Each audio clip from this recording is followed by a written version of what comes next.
இங்கே தான் பிரச்சனை. அதிமுகவில் இருப்ப அனைவருக்கும் இடம் கொடுக்கக்கூடிய தாவேக்கா எந்த வகையில் மாற்றுன்னு சொல்லிட முடியும்? அப்போ மாற்றமே இல்லைங்க. அது தாவேக்காவை மாற்றம்னு நீங்கள் நினச்சிங்கன்னா மன்னிக்கணும், உங்களுடைய அறிவுத்திறனை கண்டு நான் பரிதாபம் தானே பட முடியும். எப்படிங்க அவங்க மாற்றாக இருக்க முடியும்? அந்த கட்சியில் போய் சேர்றவங்களாம் யார்? கட்சியில் இருக்கவங்களாம் யார்? இவர் ஒன்றும் மாற்றத்தை கொடுப்பாருலாம் நம்பி எல்லாரும் ஓட்டு போடலை. அந்த வாக்குகள் வித்தியாசமான வாக்குகள், பிரச்சாரத்துக்கே போகாமல் ஜெயிக்கிறான். இன்னமும் பல தொகுதிகள் அவங்க எம்எல்ஏ யார், தாவேக்கா எம்எல்ஏ யாருன்னு தெரியல. எத்தனை மந்திரி பேர் உங்களுக்கு ஞாபகம் இருக்கும்? கூட்டுறவுத்துறை மந்திரி யார் சொல்லுங்கள்? நிச்சயமாக தெரியாது. ஒரு பேர் தெரிந்த ஒரு 6-7 மினிஸ்டர் தான் துறையோட தெரியும். உணவுத்துறை மந்திரி யார் சொல்லுங்கள்? சுற்றுப்புற சூழலுக்கு மந்திரி யார் சொல்லுங்கள்? தெரியாது. ஜோசப் விஜய் தெரியும், ஆதவ தெரியும், நிர்மல் குமார், அருண்ராஜ், பர்வேஸ், ஒரு ராஜ்மோகன், இவ்வளவுதான். பர்வேஸ்லாம் கூட உங்களுக்கு தான் தெரியும். எனக்கு வந்து தகவல் எஸ்பி வேலுமணி, சிவி சண்முகம்லாம் அவரு விஜய் ஆர்வம் காட்டல. எங்க அதிமுகலேருந்து இன்னும் பல பேர் அங்கே போக தயாராக இருக்காங்க. அவங்க ஏன் போகாமல் இருக்காங்கன்னா விஜய் அதில் ஆர்வம் காட்டல. அவருக்கு ஏதோ ஒரு தயக்கம் இருக்குது. இவங்க பொட்டிப்பொடியோட ரெடியாக இருக்காங்க. அதுவும் இப்போ ஆடி மாதம் வருது, ஜூலை 15. ஆடி தள்ளுபடியில் வந்து நிறைய உனக்கு வந்து ஆஃபரில் வரும். ஆஃபர் கொடுப்பாங்கன்னு அவங்க காத்திருக்காங்க. ஆஃபர் கொடுத்தா பயன்படுத்திக்கலாம் இவங்க காத்திருக்காங்க. ஆடி தள்ளுபடிக்காக காத்திருக்கிறார்கள் ரெண்டு தரப்புங்க. வெட்கக்கேடு. கொள்கை கோட்பாடு எதுவுமே இல்லாமல் ஒரு கட்சி 54 வருஷம் தமிழ்நாட்டை ஆண்டுது. இன்றைக்கி அது வந்து பள்ளி இழிக்குது. ஜெயலலிதா, கருணா, எம்ஜிஆர்ன்ற ஆளுமைகளால் வந்து வளர்க்கப்பட்டது, அவ்வளோதான். அந்த அம்மா போன பிறகு என்ன இவங்க பண்ணாங்க அது சொல்லுங்கள். உருப்படியாக என்ன பண்ணாங்க? இன்னைக்கு பதவி இல்லாமல் உங்களால் இருக்க முடியாதா? ஏன் திமுக 10 வருஷம் பதவி இல்லாமல் இருந்தாங்களே, இப்படி கட்சி தாவுறீங்களே, வெக்கமா இல்லையா அப்படின்னு அதிமுக தொண்டர்கள் கொந்தளித்து பேசக்கூடிய வீடியோக்கள் நேற்று வெளியாகிறது. முதன்முறையாக 2வது 5 ஆண்டு பவர் இல்லைன்னு போது, இனிமேல் வரதுக்கு வாய்ப்பும் குறைவின் போது சாரசாரியாக அந்த பக்கம் போகிறாங்க.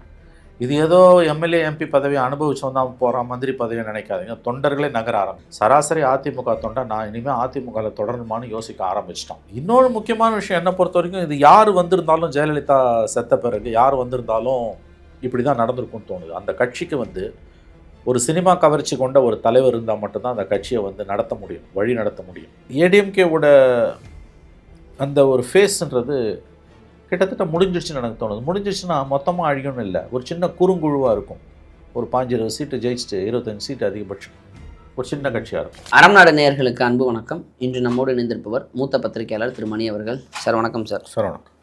அதிமுக மெல்ல மெல்ல கரைகிறது.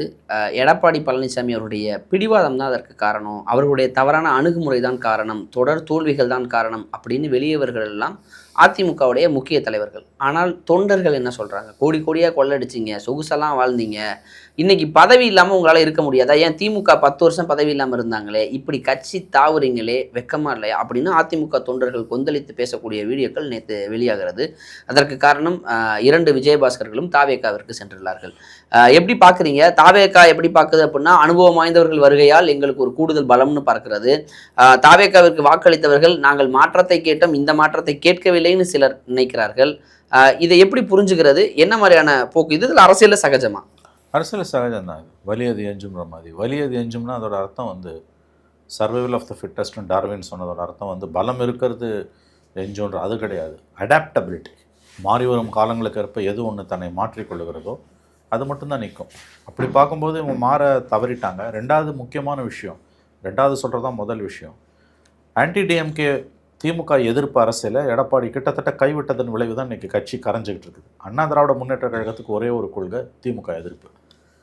ஜெயலலிதா மரணத்துக்கு பிறகு 4.5 ஆண்டுகள் முதலமைச்சராக இருந்த பொழுதும், அதுக்கு பிறகு 5 ஆண்டுகள் எதிர்க்கட்சி தலைவராக இருந்த பொழுதும் அறவே கைவிட்டுட்டார் திமுக எதிர்ப்பை. சும்மா நாம்கே ஆவாஸ் அங்கங்கே அப்படி எதிர்ப்பார். அதுவும் குறிப்பாக 21-26 திமுக எதிர்ப்பை சுத்தமாக அவர் பண்ணவே இல்லை. 1000 மக்கள் பிரச்சனைகள் இருந்த பொழுதும் வெறும் லிப் சர்வீஸில் ஏதோ ஒரு அறிக்கை கொடுப்பாரு, இல்லைனா வந்து பெயருக்கு ஒரு ஆர்ப்பாட்டம். அக்ரஸிவாக ஆன்டி டிஎம்கே பண்ணலை. அதோட விளைவு தான் வந்து ஆன்டி டிஎம்கே பேசின விஜய் பக்கம் மக்கள் போனது. திராவிட முன்னேற்ற கழக எதிர்ப்பு தான் அதிமுகவோட ஜீவநாடி.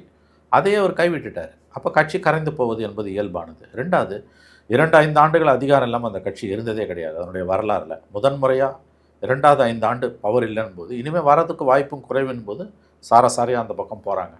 இது ஏதோ எம்எல்ஏ எம்பி பதவியை அனுபவிச்சவன் தான் போகிறான், மந்திரி பதவியை நினைக்காதீங்க. தொண்டர்களே நகர ஆரம்பிச்சிட்டாங்க. சில தொண்டர்கள் வந்து கோடி கோடியாக கொள்ளை அடிச்சிங்களே ஏன் போகிறீங்கன்றது சில பேர். எனக்கு தெரிஞ்சு அது ஒன்றும் ஒட்டுமொத்த அதிமுகவோட கருத்து கிடையாது. சராசரி அதிமுக தொண்டை நான் இனிமேல் அதிமுகவில் தொடரணுமான்னு யோசிக்க ஆரம்பிச்சிட்டான்.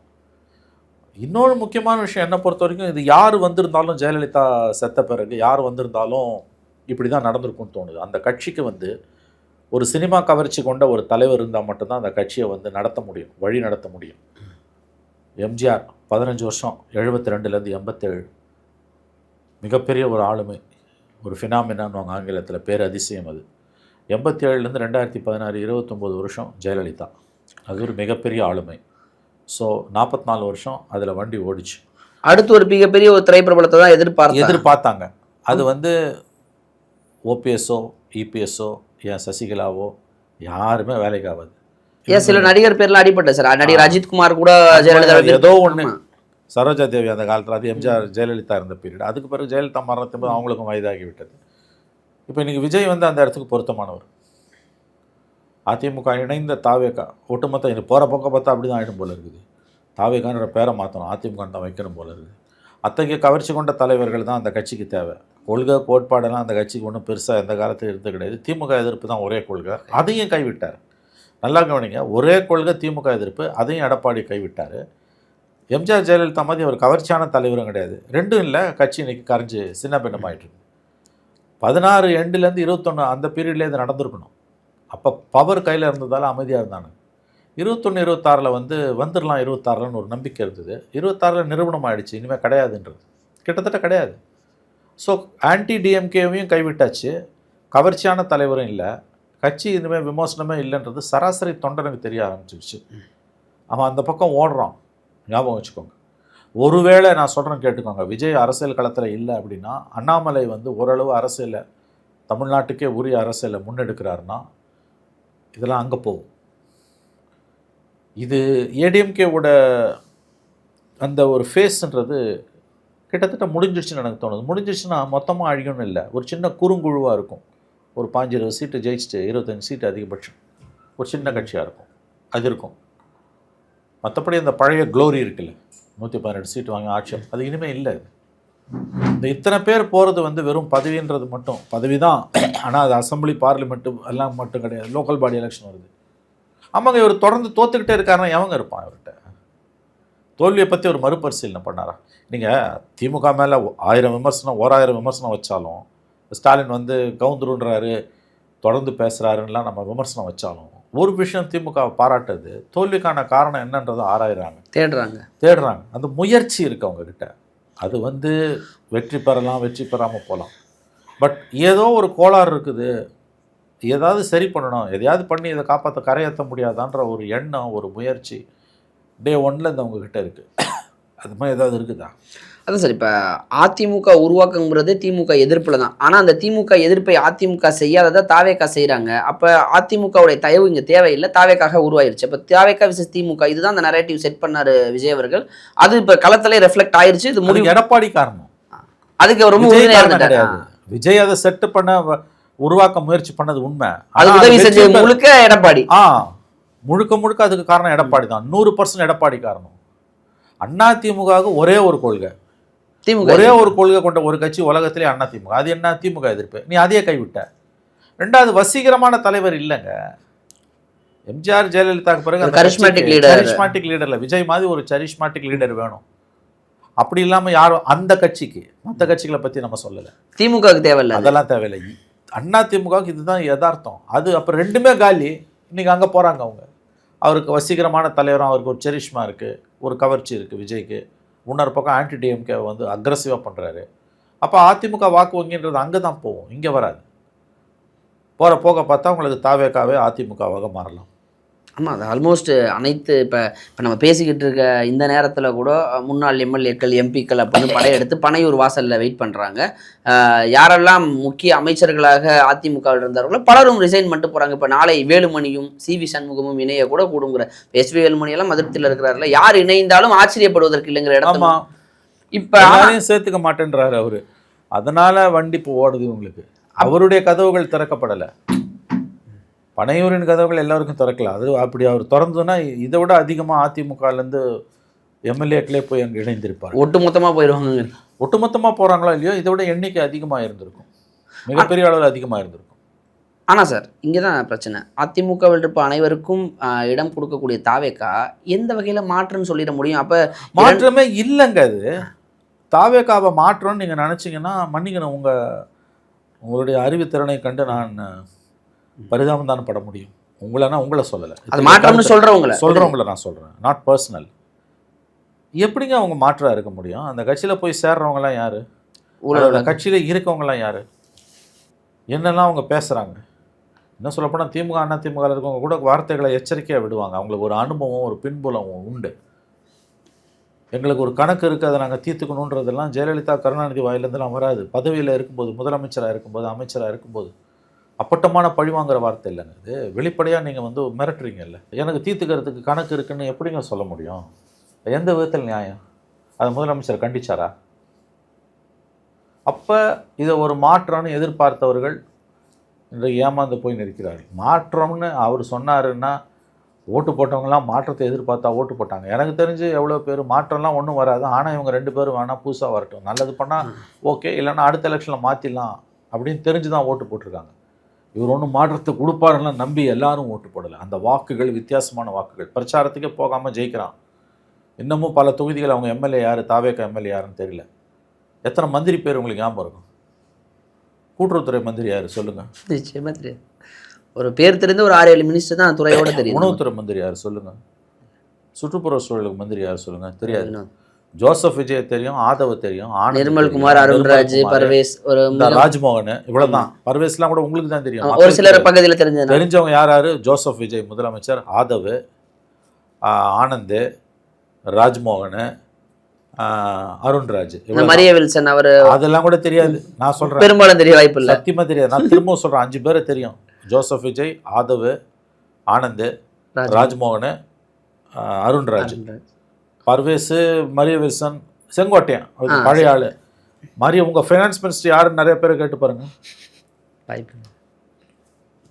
இது இந்த மாதம் அவர் பட்ஜெட்டை படிக்கணும். அவர் ப்ரெஸ் மீட்டில் இங்கிலீஷில் பேசுகிறாரு.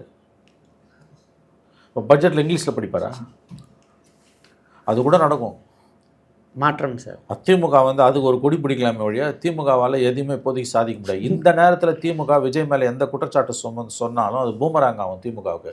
ஒரு 6 மாதம் அமைதியாக இருக்கணும். அதனால தான் அவங்களே அமைதியாக இருக்கிறாங்க. எங்கே இருக்காங்க அமைதியாக? அதான் தினம் பிரச்சனை பண்ணிங்கன்னு 2 வருஷத்து மேலே எவனோ எதையோ கசகனான்றதை போட்டு அதை ஒரு அறிக்கையாக கொடுத்துட்டு போகாமல் டெய்லி அதை பிரச்சனை பண்ணிக்கின்னு இதை கசகி காமிச்சா 1 லட்ச ரூபாய் பரிசு, இதெல்லாம் ஜனங்க ஏற்றுக்க மாட்டாங்க.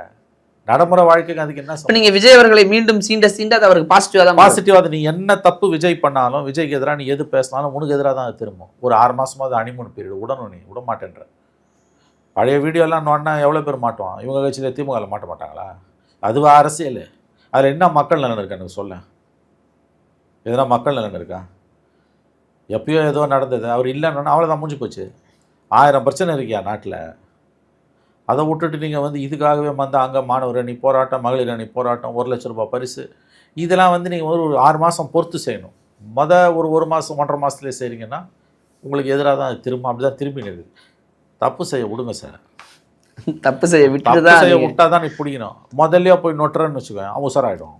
இப்போ தான் சார், இப்போ ஊழல் வழக்குகளில் மாட்டியிருந்தக்கூடிய முன்னாள் அமைச்சர்கள் வந்து இணைவதை அதான் மாற்றம் இல்லை, இது ஏமாற்றம் தான் மக்களை பொறுத்தவரை. ஏன்னா நாங்கள் மாற்றம்னா நீங்கள் உண்மையிலே புதியவர்களுக்கு வாய்ப்பு, உண்மையானவர்களுக்கு, உழைத்தவர்களுக்கு வாய்ப்புன்னு சொன்னீங்க. இப்போ நேற்றைய தினம் வந்தவர்களுக்கெல்லாம் பதவிகளும் சீட்டுகளும் வழங்கப்படும் அப்படின்னா, அப்போ எதன் அடிப்படையில் ஒரு பதவியை ராஜினாமா பண்ணிட்டு வர்றாங்கன்னா அனைத்தும் கேரண்டட் அப்படிங்கிற இடம் வரும்பொழுதே நீங்கள் மாற்றம் என்று நினைத்தால் அது ஏமாற்றம் தான் புரிஞ்சுக்க முடியுதா? அப்படி தாங்க பார்க்கணும். அதை உடனே ஒரு வியாக்கியானம்னா அவங்க ஒன்றும் தண்டிக்கப்படலை அப்படின்றாங்க. தண்டிக்கப்பட்டால் என்ன சொல்லுவாங்க? மேல்முறையீட்டில் இருக்குன்னுவாங்க. மேல்முறையீட்லேயும் போச்சு என்ன பண்ணுவாங்க? அவர் வந்துங்க அந்த ஒரு பண்ணியிருந்தாரு சார், இப்போ பண்ணாரு, இங்கே வந்து பண்ணலாங்க, எங்ககிட்ட வந்து பண்ணலாங்க, அங்கே பண்ணாருன்னுவானுங்க. எந்த லெவல்லையும் நீ வந்து டிஃபெண்ட் பண்ணிக்கிட்டே போகலாம். நீ வந்து வெறும் ஊழல் வழக்கில் புடிச்சோம் தப்பு பண்ணவன தண்டி விசாரணையை எதிர்கொள்றவன உள்ள சேர்த்தா கூட சரிங்க. எல்லா கட்சியிலையும் ஊழல் பண்ணவன் இருக்கான். குட்கா வழக்குன்றது என்ன? Drug case. ட்ரக் கேஸில் ட்ரையலை எதிர்கொள்கிறவரை கொண்டு நீ கட்சியில் சேர்க்குற. அப்புறம் என்ன மாற்றம்? இது என்ன தூய சக்தி? அப்போ மக்களை பற்றி கவலை இல்லை. 107ன்றது 118 ஆகணும். எப்படியாது குறைஞ்சபட்சம் 112, 13 வரைக்கும் அது ஏறணும். கேப் நேரோ டவுன் ஆகணும். அதுக்காக எதை வேணால் செய்யலான்ற லெவல் வந்தாச்சு. இப்போ நாளை எஸ்பி வேலுமணியும் இணையலாம், யார் வேணால் இணையலாம். எஸ்பி வேலுமணி, எனக்கு வந்து தகவல் எஸ்பி வேலுமணி, சிவி சண்முகம்லாம் அவர் விஜய் ஆர்வம் காட்டல. எங்கள் அதிமுகலேருந்து இன்னும் பல பேர் அங்கே போக தயாராக இருக்காங்க. அவங்க ஏன் போகாமல் இருக்காங்கன்னா விஜய் அதில் ஆர்வம் காட்டல. அவருக்கு ஏதோ ஒரு தயக்கம் இருக்குது. இவங்க பொட்டிப்பொடியோடு ரெடியாக இருக்காங்க. அதுவும் இப்போ ஆடி மாதம் வருது, ஜூலை 15 ஆடி தள்ளுபடியில் வந்து நிறையா உனக்கு வந்து ஆஃபரில் வரும். 3 பேரை கூட்டின்னு வந்தால் ஒரு மந்திரின்னுவாங்க. சேலம் எம்எல்ஏக்கள் 3 பேர் எடுத்து சேர போகிறாங்களா சார்? இப்போ வந்து நீங்கள் பார்த்தீங்கன்னா வந்து ஜூலை 15, 17லேருந்து ஆடி மாதம், ஒரு மாதம் ஆடி, உங்களுக்கு ஆடி தள்ளுபடி நிறையா வரும்ல தமிழ்நாட்டில் எல்லா கடையிலையுமே. அந்த மாதிரி வந்து தாவேகால வந்து ஆடி ஆஃபர், ஆடி தள்ளுபடி. நீங்கள் வந்து 10 பேரை கூட்டின்னு வந்தனா ஒரு பதவி, 5 பேரை கூட்டின்னு வந்தால் ஒரு பதவி, எதனா சம் ஆஃபர் இருக்கும். 3 பேருக்கு மேலே போனால் சில பதவிகள்.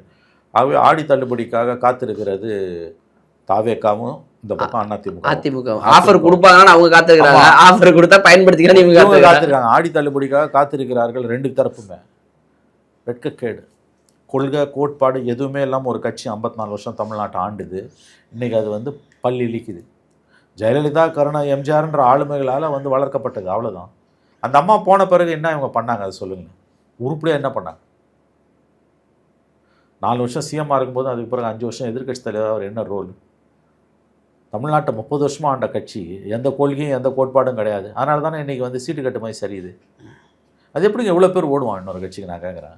நீங்கள் 1000 பிரச்சனை கோளாறு குறை சொன்னாலும் திமுகலேருந்து போலையாங்க, யாருமே போலையே. சரி, நாளைக்கு 2 பேர் போகலாம், அதை நான் மறுக்கல. கொத்தாவா போகிறான். சீட்டு கட்டு மாதிரி சரிதாங்க. நான் இப்பயும் சொல்கிறேன், இன்னும் பல பேர் சேர்ந்துருப்பாங்க, சேர காத்திருக்காங்க போட்டி போட்டியோட. அவரு கதவை திறக்க மாட்டேன்றாரு விஜய். அப்போ என்ன கட்சி இது? என்ன தான் நீங்கள் பண்ணீங்க? அப்போ 9 வருஷமாக அந்த அம்மா செத்து, இதை 10 வருஷம் ஆக போகுது. இந்த சரிவு வந்து 16லேயே வந்திருக்கணும், பவர் இல்லைன்னா வந்திருக்கும். பவர் இருந்ததுனால அந்த அம்மா வந்து உயிரை கையில் பிடிச்சிங்க கேம்பெயின் பண்ணி உங்களுக்கு இப்போ சீட்டில் பதவியில் உட்கார வச்சுட்டு அந்த அம்மா செத்து போட்டாங்க. இல்லாட்டி 16லேயே கதை கந்தலாக இருக்கும். ஏதோ தெய்வாதீனமாக 10 வருஷம் ஓடிச்சு, இப்போ பள்ளி லீக்குது. யோசிச்சு பாருங்களேன், கொத்தா எப்படிங்க போவான்? எதுக்கு எதிர்பார்த்து போகிறான்? பணத்தை காப்பாற்றிக்கணும், அவ்வளோதான். முதல் வேலை இவங்கெல்லாம் எவ்வளோ செலவு பண்ணாங்கன்னு உங்களுக்கு தெரியும். 20 கோடி 30 கோடி செலவு பண்ணி தான் ஒவ்வொருத்தரும் எம்எல்ஏ ஆயிருக்காங்க. அப்போ இதை மீறி அங்கே போகிறாங்கன்னா எந்த எதிர்பார்ப்பில் போகிறாங்க? அதாவது இது வந்து ரொம்ப ஆபத்தான விளையாட்டு. முதல்ல உனக்கு சீட்டு கிடைக்குமான்னு தெரியாது, அங்கே அப்படியே சீட்டு கிடைச்சாலும் ஜெயிப்பியான்னு தெரியாது. மக்கள் டக்குன்னு ரியாக்ட் பண்ணிட்டாங்கன்னா எந்த பிரச்சனையுமே இல்லாம நீங்க எம்எல்ஏ ராஜினாமா செஞ்சுட்டு மறுபடியும் நிப்பீங்களா? இந்த தேர்தலை எதுக்குடா கொண்டு வந்தீங்க? இந்த தேர்தல் வந்து நீங்கள் எதுக்கு கொண்டு வந்தீங்க? இது திணிக்கப்பட்ட தேர்தல்னு மக்கள் நினைச்சாங்கன்னா நிராகரிச்சிட்டாங்கன்னு வச்சுக்கோங்க, மொத்தமாக போச்சு. அப்போ அந்த ரிஸ்க் எடுக்கிறாங்கன்னா எதுக்காக எடுக்கிறாங்க? மக்கள் யோசிச்சாங்கன்னா சரி, இல்லை மக்கள் யோசிக்கல. ஏன்னா எதிர்கட்சி வந்து சொல்கிற மாதிரி இல்லை. திமுக ஒன்றும் ஆரோக்கியமான அரசியலை இந்த 2 மாதத்தில் பண்ணலை. அப்போ திமுக மேலே இருக்க வெறுப்பு ஒன்றும் மக்களுக்கு இன்னமும் குறையில. அப்போ பரவாயில்ல, இவன் தப்பு பண்ணாலும் திமுக வரக்கூடாதுன்னு மறுபடியும் விஜய்க்கே குத்துறதுக்கும் வாய்ப்பு இருக்குது. இல்லை சார், அப்போ தாவேகா வெற்றிங்கிறது அல்லது வெற்றி பெறப்போவதும் மீண்டும் மீண்டும் திமுக வெறுப்புங்கிற ஒரு இடத்துல அது ஒன்று தான். பெரிய கம்பசூத்திரமே இல்லை தம்பி. இப்போ நான் அண்ணாமலை வேணாம், இப்போ விஜய் இல்லைன்னா என்டிஏ 150 சீட்டு ஜெயிச்சிருக்கோம், எடப்பாடி சிஎம்மாக இருப்பார். இதை புரிஞ்சுக்கோங்க. தமிழக அரசியலோட மைய கரு என்பது ஆன்டி டிஎம்கே. அதை யார் பிரதிநிதித்துவப்படுத்துகிறாங்களோ அவங்க தான் ஜெயிப்பாங்க. 15 வருஷம் எம்ஜிஆர் ஜெயிச்சார், 29 வருஷம் ஜெயலலிதா ஜெயிச்சாங்க. அதுக்கு பிறகு அதை பிரதிநிதித்துவப்படுத்த ஆள் இல்லாததால தான் 2வது தடவை திமுக தோக்குது, அதிமுக தோக்குது. சாரி, இவங்க 21 ஜெயிக்கும்போது தோக்கும்போது என்ன நினச்சாங்க? இது சுழற்சியில் வரும், 26 ஜெயிச்சலானா? இல்லை, விஜய் ஃபேக்டர் வந்தோன்னா அங்கே போயிடுச்சு. அதிமுக ஓட்டை விஜய் உடைப்பாரும் நம்மலாம் தவறாக நினச்சோம். இல்லை, விஜய் ஓட்டை தான் அதிமுக உடைச்சிருக்கு. அதனால தான் ஒரு 107 சீட் வாங்கினார். ஏன்னா நீங்கள் பாலிடிக்ஸே பண்ணலை. ஒரு அரசு 1000 பிரச்சனைகள் இருக்குது. எத்தனை பிரச்சனைகள், எத்தனை பிரச்சனை. எதுக்கு வந்தார் தெருவுக்கு எடப்பாடி? நீட்டை பற்றி பேசுகிறாங்க கொலாப்ஸ்னு. டிஎன்பிசி 2 தடவை கொலாப்ஸ் ஆச்சு. தெருவுக்கு வந்துருப்பாரா எடப்பாடி? கிட்னி திருட்டு ஓப்பனாக நடந்தது. அது நாமக்கல் திருச்சியில் மட்டும் பேசுவார். அந்த பகுதியோட பிரச்சனை மாதிரி தமிழ்நாட்டோட பிரச்சனை. எவ்வளவு பிரச்சனைகள். கொரோனா காலத்தில் வெளியில் போக முடியாட்டும் வீட்டு வாசலில் கொடி இது பதாகையை பூசி நிற்பார் ஸ்டாலின், ஞாபகம் இருக்குல்ல? இயங்குனாங்கல்ல அவங்க. நீங்கள் அவங்க 10ல் 1 பங்கு கூட நீங்கள் செய்யலையா? இன்றைக்கி புதுசாக ஒருத்தர் வரும்போது மக்கள் அங்கே நம்புகிறாங்க. அதுதான் நான் சொல்ல வரேன். உங்களுக்கு ஒரே கொள்கை ஆன்டி டிஎம்கே, அதையும் கைவிட்டீங்க, அது அங்கே போயிடுச்சு. 2வது அந்த கட்சியோட தலையெழுத்து, அதுக்கு வசீகரமான தலைவர் தேவை, சரிஷ்மா வேணும். அது எடப்பாடி, ஓபிஎஸ், சசிகலா யார்ட்டையும் கிடையாது. அப்படி பார்க்கும்போது ஒரு விதத்தில் வந்து இவங்களையும் குறை சொல்கிறது கூட வேஸ்ட்டுன்னு தோணுது. இது வந்து காலத்தின் கோலம் தான். ஜெயலலிதாக்கு பிறகு யார் வந்தாலும் இந்த கட்சியை காப்பாற்ற முடியாது, அது முடிஞ்சு போச்சு. ஒரு தனிநபரை மட்டுமே நம்பி தூக்கி வச்சு நீங்கள் இப்போ நீங்கள் சொல்கிற அந்த அதிமுக உடைய அந்த ஒரு ஃபார்முலா ஒர்க் ஆச்சு இல்லை, அதுதான் தாவேகாவுக்கும் பொருந்துமோ? ஆமாம், அவங்களுக்கு வந்து இப்போ விஜய் இருக்க வரைக்கும் அது வந்து பிரச்சனையே கிடையாது. சரிஷ்மா ஆன்டி டிஎம்கே பேசிகிட்டே போக வேண்டியதான். சரி, நாளைக்கு ஆன்டி டிஎம்கே பேசுவதற்கு இன்னொரு கட்சி வந்தால் விஜயின் வாக்குகள் சரிமா? இப்போ நான் அண்ணாமலை கண்டிப்பாக வரும். இப்போ விஜய் அது வந்து விஜய்ன்ற அந்த ஒரு பர்சனாலிட்டி ஆளுமை இருக்கும்போது அண்ணாமலையால் அது அவ்வளோ சீக்கிரம் மேட்ச் பண்ண முடியாது. நாள் ஆக ஆக பண்ணலாம். அப்போ கூட வந்து விஜய் லெவலுக்கு வர முடியாது. ஏன்னா அந்த சினிமா கவர்ச்சி அவர் கிடையாது. இப்போ நாலாவதாக ஒரு பிளேயர் வந்து அவர் நிற்பார். இது பெரிய அடி யாருக்குன்னா திமுகவுக்கு. ஆன்டி விஜய், ஆன்டி டிவிக்கு ஆன்டி இன்கம்பன்சி வரும்போது மறுபடியும் அது ஏடிஎம்கேக்கோ டிஎம்கேக்கோ போகாமல் அதில் ஒரு குறிப்பிட்ட பர்சன்டேஜ் புது பிளேயர்கிட்ட போக வாய்ப்பு இருக்குது. அதுதான் அடுத்த 15-20 வருஷத்துக்கு தமிழ்நாட்டில் யாருக்கும் மெஜாரிட்டி கிடைக்காது. 118 யாருக்கும் கிடையாது. இந்த தேர்தல் முடிவுகள், ஜோசப் விஜய் முதலமைச்சரான இந்த தேர்தல் முடிவுகள் உணர்த்தக்கூடிய ஒரே ஒரு பாடம், கூட்டணி அரசு என்கின்ற புதிய அரசியல் யுகத்துக்குள் தமிழகம் நுழைந்து விட்டது. குறைந்தது அடுத்தது 15-20 ஆண்டுகளுக்கு இது தொடரும். திமுக ஆட்சிக்கு வந்தாலும் அது கூட்டணியாக தான் இருக்கும். 118 யாருமே இனிமேல் வாங்க முடியாது. தாவேக்காவும் வாங்க முடியாது. அண்ணா திமுக ஒரு சின்ன அளவுலையாவது இருக்கும், வாங்க முடியாது. திமுகவுக்கு வரத்துக்கு வாய்ப்பு இருக்குது கண்டிப்பாக. ஆனால் 118லாம் வந்து வாங்க ஒரு தனி மெஜாரிட்டி இனி இல்லை. அதை தான் நான் சொல்கிறேன். கூட்டணி அரசு, கொல்யூஷன் கவர்மெண்ட் என்ற ஒரு புதிய அரசியல் யுகத்துக்குள் தமிழகம் நுழைந்து விட்டது. இப்போ அண்ணாமலை அவருடைய அரசியல் வருகை, அண்ணாமலையை அதிமுகவில் இணைப்பதற்காக ஒரு சில பேச்சுவார்த்தைகள் நடப்பது போன்ற ஒரு செய்திகள் வருது. எப்படி அண்ணாமலை வீதலிட ஆரம்பிச்சிருக்காங்களே சார், அது வந்து அதிமுகவோடு சேர்ந்து செயல்படும் முட்டாள்தனமான வாதம் அது. சத்தியமாக அதெல்லாம் எதுவுமே நடக்காது. அவர் ஒரு புதுசாக ஒரு யுகத்தை அதிமுக மூழ்கிற கப்பலுங்க அது. ஆமாம், ஒரு புத்துணர்ச்சி ஏதாவது ஒரு ஷேப்பில் இருக்குங்க. அது கம்ப்ளீட்டாக கொலாப்ஸ் ஆகாதுன்னு எனக்கு தோணுது. இப்போ ஒரு தேவகோடா கட்சி இருக்குது பார்த்தீங்களா, அந்த மாதிரி ஒரு சின்ன அளவில் ஒரு 20-25 எம்எல்ஏ வச்சுக்கிட்டு அதிமுக 15% ஓட்டு அல்லது 15-15க்கு கீழே 12-14% ஏதாவது ஒரு ஷேப்பில் ஏடிஎம்கே இருக்கும். மொத்தமாக கொலாப்ஸ் ஆகாது. அப்படி தான் எனக்கு தோணுது. இது அப்படி மொத்தமாக கொலாப்ஸ் ஆகுதுன்னா அது பெரிய மாற்றம். ஆக்சுவலி இட்ஸ் வெரி சேடு. அப்படி மொத்தமாக அவங்க போய் இல்லாமல் போகிறதுன்றது நல்லது இல்லை. அது நம்ம கையில் அது இல்லை. அது போகிற போக்க பார்த்தா எடப்பாடிக்கு கவலையே இல்லையாங்க. அவர் என்னங்க முயற்சி எடுத்தார்? எத்தனை பேர் வெளியில் போகிறோம்? ஒரு முயற்சியாவது அவர் பக்கத்துல இருந்து வந்துதா? மினிமம் ரிக்குவயர்மெண்ட் அது. எல்லாம் போகிறான் இல்லைங்க. வழக்கம் போல் அதுக்கு டைலாக் விட்டுக்கிட்டு நீங்கள் வந்து அவன் போலியா 10 வருஷமாக கொள்ளை அடிச்சிங்க ஆகும், இதெல்லாம் பேச்சா? அப்போ நீங்களே கொள்ளை அடிச்சிங்க, நீங்களே கட்சி ஆஃபீஸ் வாசல் நின்று ஒப்புதல் வாங்க முடியும். அசிங்கமாக இல்லையா உங்களுக்கு? இந்த தொண்டர்களை கேட்குறேன். கோடியாக சம்பாரிச்சானா யார் விட்டு பணம்? பொதுமக்கள் பணத்தை சூறையாடி இருக்காங்க. அவங்க எம்எல்ஏ எம்பின்னு நீயே வாக்குமூலம் கொடுக்குற. இது எந்த கட்சியிலே நடக்குமா? அது அந்த கட்சியில் நடக்குது. பட் நீங்கள் சொல்கிற அந்த மாதிரி டோட்டல் கொலாப்ஸ் இருக்குமான்னு எனக்கு தெரியல. வாய்ப்பு குறைவு. ஏதாவது ஒரு ஷேப்பில் இருக்கும். டோட்டல் கொலாப்ஸ்லாம் ஆச்சுன்னா அதிமுக தலைமையிலான கூட்டணிங்கிறது போய் அதிமுக ஒரு கூட்டணியில் சேரக்கூடிய நிலைமை கூட தள்ளப்படலாம், வரும். அப்படி வேணா குறையுமே தவிர முற்றிலும் அழிந்து போகாது. அப்படிலாம் வாய்ப்பு இல்லைங்க. அதுக்கு வாய்ப்பு குறைவுன்னு தான் எனக்கு தோணுது. ஃபாட் ஏடிஎம்கேவோட அழிவு என்பது திமுகவுக்கு தான் பெரிய பாதிப்பு. ஏன்னா இது இருக்கிறதால தான் அது இருக்குது. இது இல்லைன்னா அதுவும் இருக்காது. கருணாநிதி ஜெயலலிதா, கருணாநிதி எம்ஜிஆர், கருணாநிதி ஜெயலலிதான்னு இருந்தது. இன்றைக்கி அது போச்சுல. எடப்பாடி ஸ்டாலின்றது போய் புது பிளேயர் வந்துட்டாங்கல்ல. இன்றைக்கி அதிமுக நடந்து நாளைக்கு திமுக நடக்கும். ஏதாவது ஒரு விதத்தில் நடக்கும். இந்த அளவு நடக்காட்டியும் ஓரளவு நடக்கும். இந்த அளவு விரைவாக நடக்காட்டியும் கொஞ்சம் கொஞ்சமாக நடக்கும். அந்த ஆபத்து இருக்குது. அதையும் ஞாபகம் வச்சுக்கோங்க. இப்போ அண்ணாமலை அவர்கள் அவரும் திமுக எதிர்ப்பு அரசியலை பேசினால் விஜய் வாக்குகளை சரிப்பாரா, அல்லது வந்ததற்கு பிறகு அதிமுக வாக்குகளை விஜய் வாங்கியது போல விஜய் எதிர்ப்பு அரசியலை செய்தால் அண்ணாமலை வந்து இங்கே யார் பவரில் இருக்காங்களோ அவங்கள தான் எதிர்க்க முடியும். அப்போ விஜய் பவரில் இல்லாதவனை ஏற்று பேசலாம் முட்டாள்தனமானது. இப்போ வரும் நாட்களில் அவர் தெளிவாக தான் காயை நகர்த்துறாருன்னு எனக்கு தோணுது. ஒரு கிராண்ட் பிளானோட தான் அண்ணாமலை வந்திருக்காரு. பிஜேபியோட பேக்கப்பில் தான் வரார். அதையும் ஞாபகம் வச்சுக்கோங்க. செயல்பாடுகள் நம்ம பார்க்கணும். லோக்கல் பாடி எலெக்ஷனில் கண்டிப்பாக நிற்க போகிறாங்க. மண்ணுக்கு ஏற்ற மார்க்சிஸ்ட்ன்ற மாதிரி மண்ணுக்கு ஏற்ற இந்துத்துவம். அது வந்து அப்படி ஒரு அரசியல் வரும். பெரியார் சிலைக்கு போய் அண்ணாமலை நாளைக்கு மாலை போடுவார். உடனே இங்கே இருக்கக்கூடிய கழக கண்மணிகள் வந்து உங்களுக்கு வந்து அப்படியே செம்மாந்த ஒரு நிலைன்னுவாங்கல்ல, அதுக்கு போயிடுவாங்க. இன்னொன்று இருக்குது. இப்போயே சில பேர் திராவிட இயக்க கொழுந்துகள் அதை பேச ஆரம்பிச்சிருக்காங்க. பெரியாரிஸ்டுகள்னு சொல்லிக்கொள்ளக்கூடியவர்கள். அவர் ஒரு நான் பிராமின், அதனால் நம்ம அண்ணாமலையை வந்து பாசிட்டிவாக பார்க்கணும். எங்கே வந்து நிற்கிறாங்க பாருங்கள். அவர் பின்னால் பேக்கப் அவர் வந்து பிஜேபி.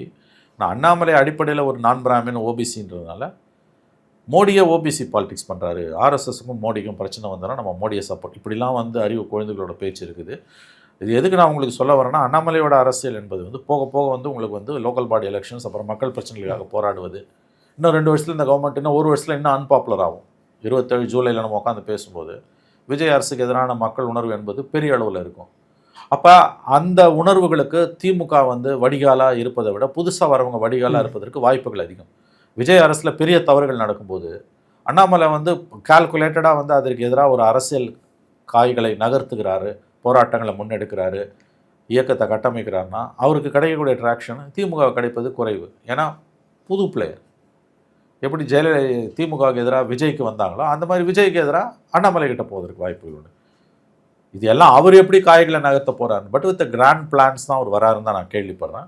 Steps R measured. 4 முனை போட்டியாக இது மாறும். அவ்வளோ பொறுத்திருந்து பார்ப்போம் சார். இதில் சிக்கி தன்னுடைய சரிவுகளை தொடுவது சீமான் போன்றவர்களும் அதிமுக கட்சியினரும் தான் இருக்கிறார்கள். என்ன நடக்குங்கிறத நம்ம ஒரு இப்போ இந்த இடைத்தேர்தலிலும் ஒரு லோக்கல் பாடி எலெக்ஷனும் ஒரு முடிவுக்கு வரலாம். ஓரளவுக்கு ஒரு கணிப்பதற்கான ஒரு சூழல் ஏற்படும் நினைக்கிறேன். அன்றைய தினம் இதெல்லாம் பேசுவோம் சார். நேரம் கொடுத்ததுக்கு நன்றி. நன்றி.